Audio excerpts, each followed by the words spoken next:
त्याच्यामध्ये 10 क्विंटल कापूस निघाला होता या वावरामध्ये.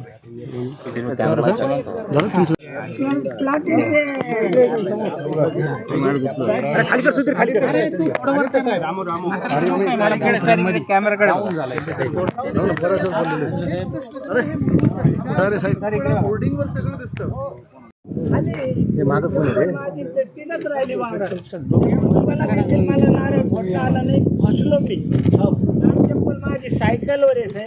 आता हे जर पूल दुरुस्त झाला तरच माझ्या शेताची व्यवस्था होईल. त्याच्या पुढं लोकांची प्लॅटिंग आहे.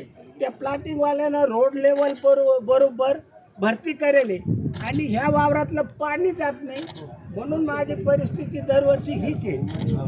तर मेहरबानी करून साहेबांनी माझं जी आहे ते तो पूल कधी दुरुस्त केला आणि त्या पुलातून जर पाणी गेलं तर माझी ही दरवर्षीची जी बिमारी आहे ती हटून जाईल. हा प्रॅक्टिकल विषय आहे जरा पुलाचा. त्या लोकांना सांगितलं, त्यांचे कर्मचारी येते ते म्हणजे ते अधिकाऱ्याला जाऊन सांगा आमच्याकडून होत नाही. पाणी अडवलं ना ते काढावं लागलं. ते पाणी त्यांनी रोडनं पाणी काढायला पाहिजे ना. त्यांनी रोडनं पाणी काढावं आणि हे पाणी माझ्या वावरात नाही शेतकऱ्याची. आता मी गरीब माणूस काय करणार आहे.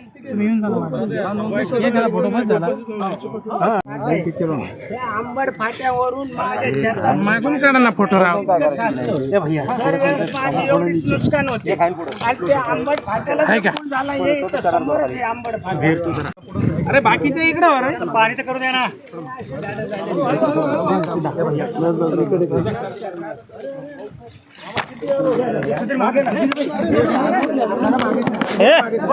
पूर्ण त्यामुळे जेव्हा या पाण्याचं प्रेशर होतं त्यावेळेस ते पाणी हळूहळू जातं. हे माझं दरवर्षी मला असं सर. किती वर्षाचं होतं आता हे जवळपास मला 7 वर्ष झाली. प्रत्येक वेळेस जिथे जिथे अतिवृष्टी झाली आहे पंचनामे होतात, प्रशासन आपलं काम करते, पण सरकारकडून काही मदत मिळत नाही. आता हे तरी अपेक्षित आहे, चला निवडणुकीच्या तोंडावर तरी मदत द्या. म्हणजे सरकार एवढंच निवडणूक पाहूनच काम करत असतं. पण तुम्ही घाबरू नका, उद्धव साहेबांनी आम्हाला खास एवढ्यासाठीच पाठवलंय की तुमच्या सोबत आम्ही उभे आहोत एवढं सांगायला. हा, आणि जे काही असेल आपण लढू तुमच्यासाठी. चालेच पाहिजे. मागच्या वर्षी पीक विमा दिलेला नाही सर त्यांनी. हे किती एकर झालं सर? 2 एकर जवळ नुकसान. पाणी जेवढं जास्त आहे, रस्ते बनवले ना तर पाणी जायला जागा ठेवलेली नाही. खूप अडचण. कलवट वगैरे नाही केलेलं नाही. आता समोरचं शेतकरी रडतोय सकाळपासून बसला तुमची वाट समोरच एकदम समोर. जवळ 1-2 सेकंद. ठीक आहे दादा, काळजी घ्या. वाईट परिस्थिती थांबा, आता मी फ्रेम धरलेली आहे. व्यवस्थाच नाहीये. ते पूल जे नाल्या टाकल्या त्याच्यावर पूल नाही, भिंत नाही, काय नाही. ते पाणी रुकतं तेव्हा याचं प्रेशर होतं. इकडून या ना समोरून.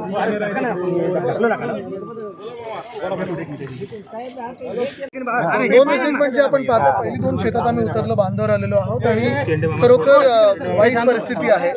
अजून काही ठिकाणी पंचनामे सुरू झालेले नाहीत. काल रात्री मला ऑर्डर निघालेली आहे आणि आज महत्त्वाची गोष्ट म्हणजे पंचनामे सुरू झाले पाहिजेत, नाहीतर जी परिस्थिती आहे ती सरकारला दिसणार नाही. नाहीतरी सरकारचं डोळे बंद आहेत, कान बंद आहे, लोकांचं काही ऐकत नाही, काही पाहत नाही. पण काही प्रॅक्टिकल पण ज्या गोष्टी, जसं इथे आता पुलाचा विषय, इथे जे पाणी साचतंय हे गेले 7 वर्षाचं साचतंय, तर आम्ही कलेक्टर महोदयांशी पण बोलणार आहोत. पण काही तातडीने यांना मदत झाली पाहिजे, ती अपेक्षित आहे. अनुभव असा आहे की याच्या आधी पाऊस आला, नुकसान झालं, मात्र मदत मिळाली मदत मिळतच नाही साहेब. पुन्हा मदत दरवर्षी असंच परिस्थिती. शेतात ऐकलं की 2 वर्ष जी काही आपत्ती आली असेल, मग कधी गारपीट असेल, कधी अवकाळी पाऊस असेल, कधी सततचा पाऊस असेल, पंचनामे होतात पण मदत होत नाही. आणि हे सरकार निर्दयी आहे हे आम्ही पहिल्यापासून बोलत आलेलो आहोत. पण आपण पाहतोय की बळीराजा आज त्रस्त आहे, हैराण आहे आणि त्यांच्यासोबत उभं राहण्यासाठी हे सरकारमधून कोणी उभं नाही. मराठवाड्यात 11 लाख हेक्टरवर प्रचंड नुकसान झालेलं आहे. मागच्या वर्षीपर्यंत जे गद्दार सरकारमधले कृषी मंत्री होते ते मराठवाड्यातलेच होते, ह्याच जिल्ह्यातले होते. आता पालकमंत्री आहेत पण त्यावेळी देखील फिरकले नव्हते. आता कृषी मंत्री कोणीतरी दुसरं आहे, नाव देखील माहिती नाही महाराष्ट्राला. आपण पाहतो ह्याच्यात राजकारण न आणता खरं तर मदत ही तातडीची झाली पाहिजे. मानवनिर्मित चुका आहे. मंत्री पण उतरले पाहणीसाठी. हो, मी तुम्हाला परवाच सांगितलं होतं, कुठेतरी प्रेसमध्ये बोलत होतो की माझा दौरा जाहीर होत्याच हे लोक आता उतरतील. आज मला वाटतं योगायोगाने इथे राष्ट्रपती महोदय पण मला वाटतं मराठवाड्यात आहेत. त्यांनी देखील याची थोडी माहिती घेणं गरजेचं आहे, दखल घेणं गरजेचं आहे, कारण आम्ही ह्याच देशाचे नागरिक आहोत. आणि राष्ट्रपती महोदयांनी जसं बेंगॉलच्या त्या केसवर मत व्यक्त केलं, तसं आमच्या शेतकऱ्यांच्या पण आज परिस्थितीवर मत व्यक्त करणं हे गरजेचं आहे. ज्या ठिकाणी रोडची कामं झाले त्या ठिकाणी चुकांमुळे अनेक शेतकरी हजारो हेक्टर आहेत ना, शेतीमध्ये तर ह्या ज्या शेतात आहोत मला वाटतं मामा 7 वर्ष बरोबर इथे हो 7 वर्ष ते कंटिन्यू माझं पालन वाया जातं. प्रॉब्लेम आहेत, आम्ही नोंद करून घेतोय, कलेक्टरांची पाठपुरावा करू. आपल्या